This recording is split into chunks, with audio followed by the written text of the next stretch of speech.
Assalamualaikum warahmatullahi taala wabarakatuh. Perkenalkan, nama saya Emilia Putri dengan NPM 08 jurusan D3 Farmasi Universitas Islam Madura. Di sini saya akan mempresentasikan hasil review jurnal yang sudah saya lakukan, di mana jurnal ini berkaitan dengan mata kuliah mikrobiologi dan parasitologi yang diampu oleh dosen Saifiatul H. SSI M. Biomed. Dengan judul jurnal yaitu Analisis Mikrobiologi Jajanan Minuman di Sekitar Sekolah Dasar pada wilayah Jamur Wonosari, Surabaya.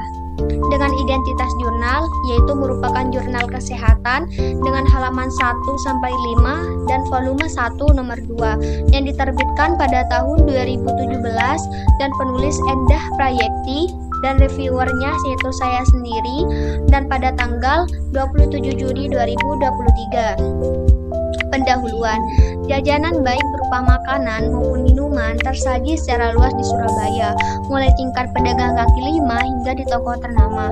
Sebaran pedagang jajanan ini kerap kali dijumpai di sekolah-sekolah, dari tingkat dasar hingga tinggi. Menjamurnya pedagang tak luput disebabkan banyaknya peminat.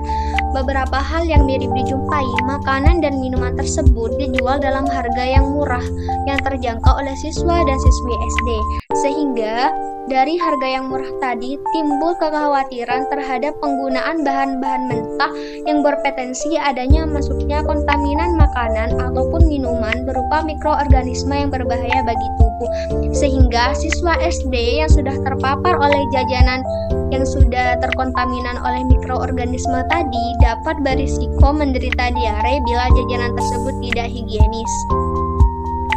Salah satu parameter dari higienitas jajanan dapat kita lihat dari parameter mikrobiologinya, yaitu dengan mengetahui keberadaan bakteri coliform dan E. coli dalam makanan.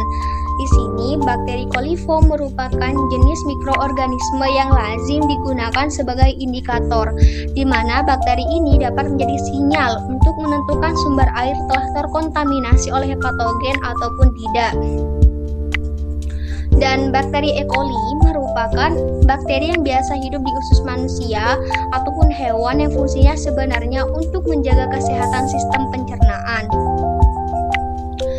Menurut data Dinas Kesehatan Jawa Timur pada tahun 2014 menunjukkan bahwa mulai tahun 2009 sampai 2014 sekitar 7 tahunan capaian penemuan kasus diare cenderung meningkat setiap tahunnya. Untuk itu, monitoring terhadap minuman perlu dilakukan untuk meminimalisir potensi diare pada anak-anak.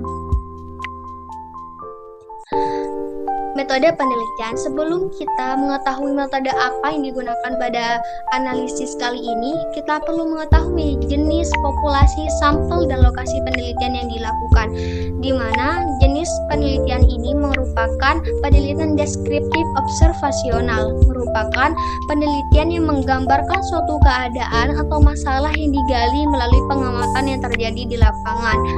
Dan populasi atau objek yang dicari yaitu penjual minuman di sekitar sekolah dasar di wilayah Jamur Wonosari, dan sampel yang digunakan yaitu ada 9 minuman yang dijual oleh pedagang tersebut, dan lokasi penelitian yang dilakukan yaitu di Laboratorium Mikrobiologi Kampus B Universitas Nahdlatul Ulama Surabaya. Beralih ke metode.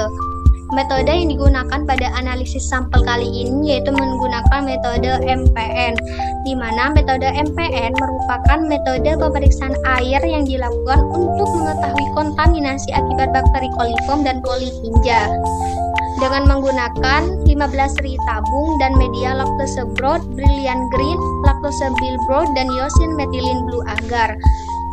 Metode MPN yang digunakan dalam penelitian ini secara rinci yaitu ada 2. Yang pertama, ada menghitung jumlah bakteri coliform, dan yang kedua untuk menghitung jumlah bakteri Escherichia coli. Hasil penelitian.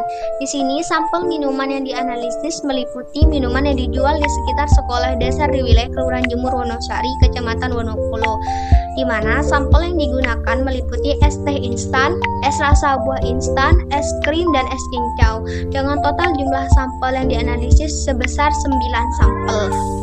Dan berdasarkan metode MPN yang dilakukan tadi, jika sering tabu positif tidak dijumpai dalam tabel MPN, maka jumlah bakteri coliform dihitung menggunakan rumus berikut ini, yaitu merupakan rumus MPN per 100 mili sama dengan A dikali 100 akar dari B dikali C, di mana A di sini merupakan jumlah tabung yang menunjukkan hasil positif dan B di sini merupakan jumlah sampel yang menunjukkan hasil negatif dalam satuan mili. Di sini ada tabel hasil penelitian berupa jumlah bakteri coliform dan E. coli dari 9 sampel minuman tadi, yaitu pada sampel 1 ditemukan jumlah bakteri coliformnya yaitu 49 sel dalam 100 mili, dan pada bakteri E. coli-nya itu ada 33 sel dalam 100 mili. Pada sampel kedua yaitu ditemukan jumlah selnya ada 16,8 sel bakteri dan jumlah E. coli-nya yaitu ada 9 sel. Pada sampel ketiga kurang lebih jumlah bakteri coliformnya kurang lebih 1.600 sel, dan pada jumlah bakteri E. coli-nya ada 17 sel. Pada sampel keempat ada 29,4 sel dan jumlah bakteri E. coli-nya ada 9 sel. Pada sampel kelima ada 23,4 sel dan pada jumlah bakteri E. coli-nya ada 4 sel, dan pada sampel keenam ada 1.600 sel. Pada jumlah bakteri E. coli-nya ada 34. Sampel ketujuh kurang lebih bakteri coliformnya 1.600, pada E. coli-nya ada 9, dan pada sampel ke-8 ada 19,1. Pada bakteri E. coli-nya ada 4 sel, dan pada sampel ke-9 di sini jumlah bakteri coliformnya ada 80,5 sel, dan pada jumlah bakteri E. coli-nya pada sampel ke-9 itu ada 17 sel. Pembahasan.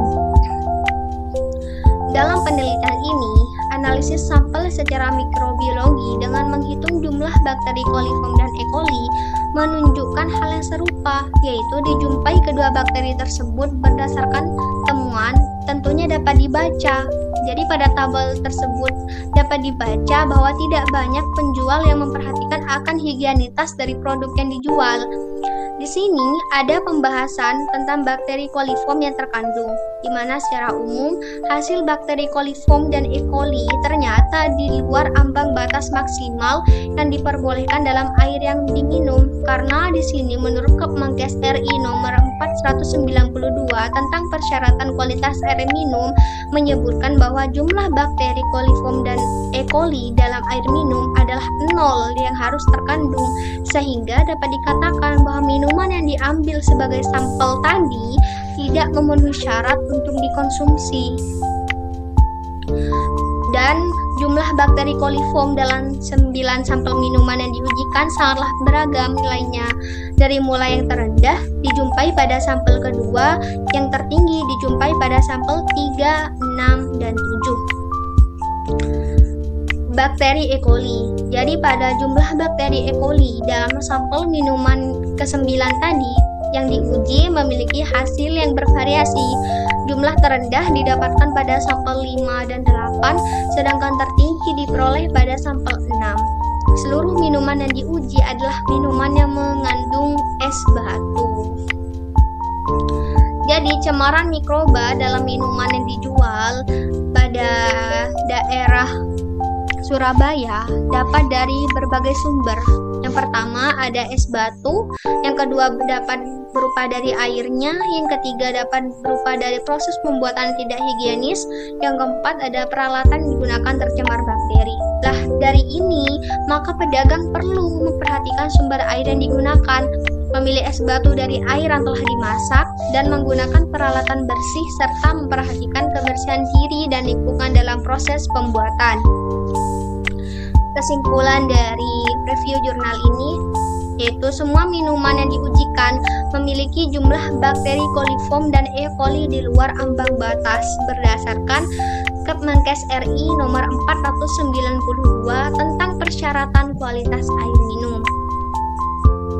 Dan ini merupakan daftar pustaka yang diambil oleh peneliti. Itulah presentasi hasil review jurnal yang sudah saya lakukan. Bila ada salah, saya mohon maaf. Assalamualaikum warahmatullahi wabarakatuh.